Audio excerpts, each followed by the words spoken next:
தமிழகத்தில் அதிமுக, திமுக ஆகிய கட்சிகளுக்கு மாற்று நாங்கள்தான் என பல கட்சிகள் சொல்லி வந்த நிலையில் களத்தில் நாங்களும் இருக்கிறோம் என அனைவரையும் சொல்ல வைத்தவர்தான் தற்போதைய பாஜக மாநில தலைவர் அண்ணாமலை. கர்நாடக மாநிலத்தில் IPS அதிகாரியாக தனது அதிரடியை காட்டி வந்த அண்ணாமலை தனது வேலையை ராஜினாமா செய்துவிட்டு பாரதிய ஜனதா கட்சியில் இணைந்தார்.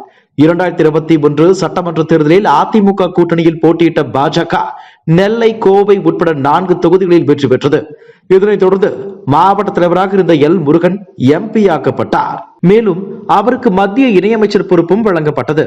அதன் பின்னர் அண்ணாமலை தமிழக பாஜகவின் தலைவராக நியமிக்கப்பட்டார். முன்னதாக தமிழிசை சவுந்தரராஜன், முருகன் உள்ளிட்டோர் மாநில தலைவர்களாக மென்மையான போக்கை கடைபிடித்த நிலையில் அண்ணாமலை தனது வழக்கமான அதிரடி நடவடிக்கைகளால் தமிழகத்தில் அனைத்து கட்சி தலைவர்களாலும் பேசு பொருளாக மாறினார். தொடர்ந்து அதிரடி காட்டி வந்த அண்ணாமலை மத்தியில் ஆட்சியில் உள்ள பாஜக தான் தமிழகத்தில் திமுக, அதிமுகவுக்கு மாற்று என்று சொல்ல வைத்தார்.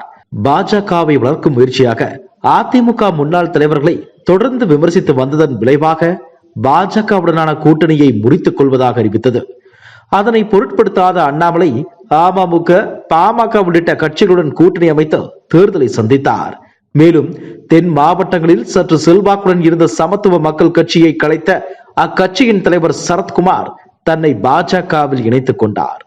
போட்டியிட்ட அனைத்து தொகுதிகளிலும் பாஜக தோல்வியை தழுவி இருந்தாலும் அதிமுக தேனி, ராமநாதபுரம், நெல்லை உள்ளிட்ட பல தொகுதிகளில் அதிமுகவின் தோல்விக்கு காரணமாகவும் இருந்தது. இது அரசியல் விமர்சகர்களிடையே இருவேறு கருத்துக்களை வெளிப்படுத்தியது.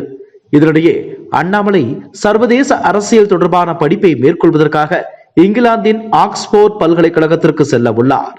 ஆகஸ்ட் மாதம் தொடங்கி ஜனவரி மாதம் வரை இந்த படிப்பு இருக்கும் என சொல்லப்படுகிறது. இந்த காலகட்டத்தில் தமிழக பாஜகவின் புதிய தலைவராக இருக்க போவது யார் என்ற எதிர்பார்ப்பு எழுந்துள்ளது.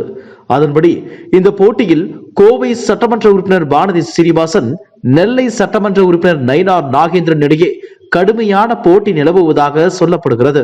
இது ஒரு புறம் இருந்தாலும் சர்ச்சை வீடியோவில் சிக்கி கட்சியில் இருந்து சற்று ஒதுங்கி இருந்த KT ராகவன் கட்சியின் தலைவராக நியமிக்கப்பட வாய்ப்புள்ளதாக டெல்லி வட்டாரங்கள் கூறுகின்றன. மேலும் நயினார் நாகேந்திரன் செயல் தலைவராக நியமிக்கப்பட வாய்ப்புள்ளதாகவும் சொல்லப்படுகிறது. இது தொடர்பான அதிகாரப்பூர்வ அறிவிப்பு இன்னும் ஓரிரு தினங்களில் வெளியாகும் என்று கூறப்படுகிறது. ஆனால் உண்மை எதுவென்று டெல்லி மேலிடத்திற்கே தெரியும். அதனால் சற்று பொறுத்திருந்து பார்க்கலாம். இதுபோன்ற செய்திகளை மேலும் தெரிந்து கொள்ள எங்களது YouTube, Facebook மற்றும் Twitter ஆப்களை சப்ஸ்கிரைப் செய்யவும்.